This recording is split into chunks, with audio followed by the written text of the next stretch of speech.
Yo, yo, yo. Welcome to today's video. We're going to be talking about how to efficiently play as the infected in Deceit 2. I'm going to be cutting this video into 3 sections: early game, mid game, and end game. And then lastly, there will be a section going over some tips and tricks that I don't really see many players use to their advantage. So starting with early game. Ultimately, you want to cause as much havoc as possible in the early game to prevent tasks from being completed. Causing this disruption provides a gap where you can start pressing for blood altars and bring forth the in-between that bit quicker. If you get lucky with your first random item, something like a mask or a gas grenade, this can cause for multiple people to be downed and immobilizing them. Innocent teammates will leave what they're doing to come and investigate why players are being downed. And once all these players are bunched up, trying to figure out what happened and potentially arguing, accusing other players of something, maybe they saw something they didn't, this causes a massive disruption, and this gives you room to roam around to get your blood altars done. Personally, I use the mask a lot. I think it's probably my favorite item in the game. Using this item to disguise yourself as an innocent and doing something to incriminate them in front of other players to deceive them into believing that they're infected, this now eliminates at least one player. In the scenario where someone has a hunch it is a mask and they are contemplating on using the inspector machine, rather than just straight up killing them on this suspected infected player, once they're about to be tested, you could use your mutations like turbulence or break the generator mutation. This will add more suspicion to this player that you are trying to make everyone believe is infected. Typically, 9 times out of 10, if they are trying to use the inspect machine and this happens, they will be banished unless they manage to convince the other players, but hardly ever does this happen. If they're about to be inspected and everyone teleports, 9 times out of 10, they'll be hunted down and killed.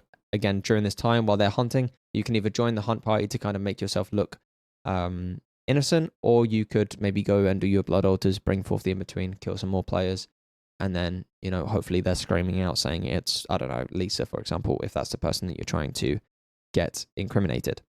I would save one of the other mutations for someone else that you're trying to pin the crimes on. So, for example, I wouldn't use break the generator and turbulence for the same person unless they were adamant to test this person regardless of what happened.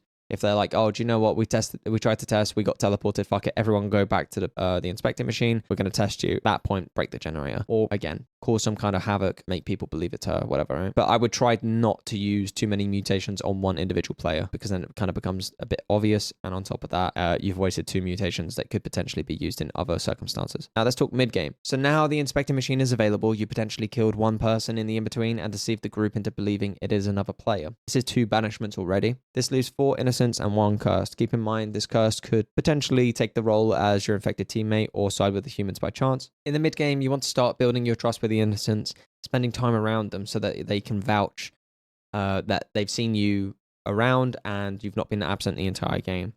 I would personally use something like a walkie-talkie in order to deceive your teammates. So you could maybe give a walkie-talkie to someone, talk in the in-between, and then make the excuse that you're getting chased and you're probably going to die, and then at this point you can transform. You want to keep that person alive that you're currently on the walkie-talkie with, because this will allow them to vouch for you to say that you were speaking in the in-between on the walkie-talkie.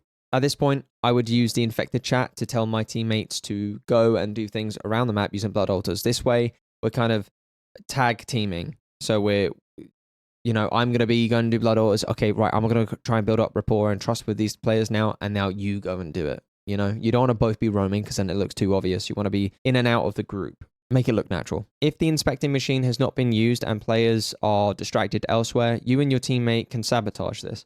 Both of you either go into the vats and then use turbulence, or the same for the inspecting machine on the chair on the asylum map. This now removes the chance of them using a machine on either of you. It just gives you that kind of safe space where, you know, someone's not going to get narrowed down. Even if they don't clear you and they clear someone else, that now eliminates them from potentially being an infected, and now this narrows down eyes on you. So regardless, it's good to get rid of it as an infected player. I would like to also mention that you could do this a little step harder, but this could be very efficient. You could maybe have both teammates in the infected team wear masks and disguise yourself as opposite players that are, you know, let's say on the opposite side of the map. And then once you're using the inspecting machine, be seen that you're both using it, and whilst people are trying to question you, like, yo, why the fuck did you just randomly start using this without anyone being here? That's really sus. Pop turbulence, and therefore they're going to suspect these 2 players automatically. Then you take off your mask and you continue about your day, do your blood altars, etc. This would now add suspicion to 2 other players, and there's only a few players left. Let's talk endgame. At this point, if you haven't been sussed out, well done. You've hit the big leagues. However, there are times where players will outright shoot everyone and anyone until the game ends, which makes zero logic, but it happens, unfortunately.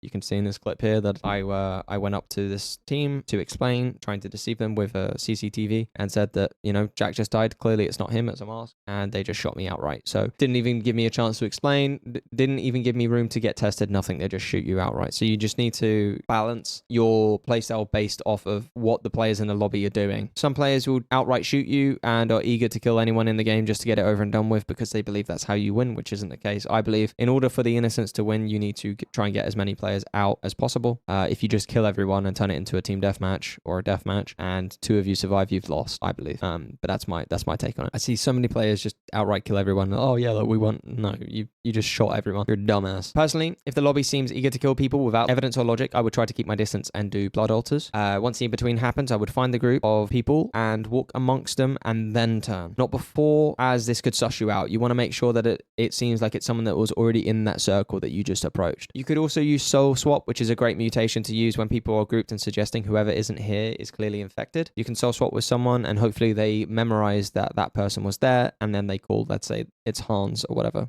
This now clears you and it gets them in ship. However, you will need to be a little bit more careful with this strat now, as you could potentially do it and there could be a seer standing there. We're going to talk about this and a way to counter the seer, or a way to maybe get around this later on in the video, so stick around. Now, the in-between's happened, you've killed X amount of people, hopefully, and you're back in reality. Once you come back to reality and it is a 1v1 or a 2v1, if you have an advantage, then you should automatically win. However, if it comes down to a 1v1, this is heavily relying on skill. At this point, I would definitely pick up handcuffs. This allows for you to easily win unless you have aim or the punch of a potato. In my early games of Deceit 2, I actually 1v2'd with no gun. I was being chased, shot, and punched. I managed to cuff one of them and then proceed to beat the shit out of both of them and win. So it's definitely doable in a 1v2. You just need to have movement, and you need to play the game and understand how you can maneuver around, use the items, be quick. The only times that I find it panicking when you're getting chased is when you need to get to the shop and you're trying to fucking browse the item and then you get shot just before you manage to get the item that you want. I actually tried to get a invisibility medallion once, and because I was panicking, I ended up buying a tracker, and I did nothing. I died. But yeah, you can even, you can use handcuffs. That isolates a 1v1 with the other person that has a gun. Or, if it's a 1v1, you have handcuffs, you win automatically. Or you can lastly bide your time and go back to the in-between and then eat your last victim. This is the last segment of the video. We're going to talk about tips and tricks. There are some things that I never see people really do. You can destroy elements of the map. So, for example, if I was in a room or bypassing a camera, I would automatically, if safe, break them. This allows for the CCTV tablet to be obsolete. I would break the speakers of the tannoids to prevent across-the-map communications. And if someone saw me, if they caught me, I would make some excuse up like, oh, well, so many people mic spam on this and it's just annoying to hear it. And, that's why I've done it. I'm sorry. Like,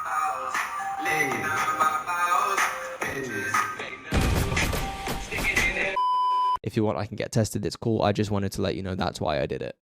Because the amount of people that just go onto the tannoids and mic spam, either put on music or whatever, life for your teeth. I would also proactively break wall cracks in the in-between, but keep walls intact. Like the ones that the terrorists can go round and break through in order to try and catch up with someone who just went for a wall crack, I would keep them intact. I wouldn't break them. I would only break them ever if you really need to catch this person. If they know it's you and they're about to yell and you need to have them killed, that's the only exception that I would really make to making wall breaks. The reason I would keep them intact is because when you break off a crack and they can't go through that unless they have a hammer to fix it, they're now isolated in that room and they have to completely reroute, and in some cases have to turn around and run towards you. So completely cutting off those exits and not allowing for the wall to be broken, because then obviously you break a wall crack and then they just go through the hole on the right side anyway, or left side.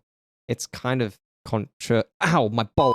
Oh, have you ever done that where you're like, jeez? It's kind of counterproductive because you're making a hole elsewhere. Pause before soul swapping and then turning. Now let's talk about countering some roles. Let's say that no one has announced that they're guardian. This is a strat that actually my friend Sergeant Trizzy in the house. Shout out to my brother. He actually came up with this strat. I think maybe, I don't know if you watched a video, but he was the one that actually got me with it. As Guardian, when you protect someone, it doesn't actually notify the player that they've been guarded unless they get caught, right? Essentially, what he did to me was, you can take a walkie-talkie, give it to a player and say, hey man, I just want to let you know I protected you and I'm Guardian, and get caught, and then you'll be protected, and then that clears you, and then we're good. Now, you're not actually Guardian. Unless you get really unlucky and you give the walkie-talkie to someone that actually is Guardian, then you're fucked. It's a risk. It's a 50-50, but if it works, you get a kill. So you give the walkie-talkie to the player, you say, get caught, blah, blah, blah, and then you, as an infected, kill them, or someone else kills them, and they're going to idle, because their intention is to get caught and allow you to eat them, essentially, thinking that they're going to be protected, but it's a free kill. A lot of the times as well, unless someone has announced that this is their role, I would say, like, I'm Warden or whatever, unless they say, oh, we'll prove it, mark me. It's like, that's stupid, because if you die, then I die, sort of thing. You know, in these cases, you can use these roles and manipulate people into believing that you have authority because they think that you're the Warden. So, for example, let's say someone's about to get tested. Let's say your infected teammate's about to be tested, and then you say, hold up, let me test the results because I'm Warden. And if there's no one in that room that have announced that they're Warden, or the Warden's already dead, then at this point you will take authority and you will be able to you would check the results, clear your teammate. Or you can vice versa it. If some innocent player is trying to get tested, you can then say, I'm Warden, let me check the results, and then say that they're terror when they're not, they're innocent. Literally, it's in the title, Deceit, deceiving people. It's great. These are all like ways of playing the game, and you can get really creative about how you really ruin people's plays and how you can get into people's heads. The amount of times that I've had situations where, you know, they've seen me do a blood altar or whatever, you switch it around, you go, no, that's clearly got to be a mask man, I'll get tested, and if it's not me, then it's you, or whatever. You just manipulate it, and the greatest thing is hearing someone rage so hard because they're getting butt fucked.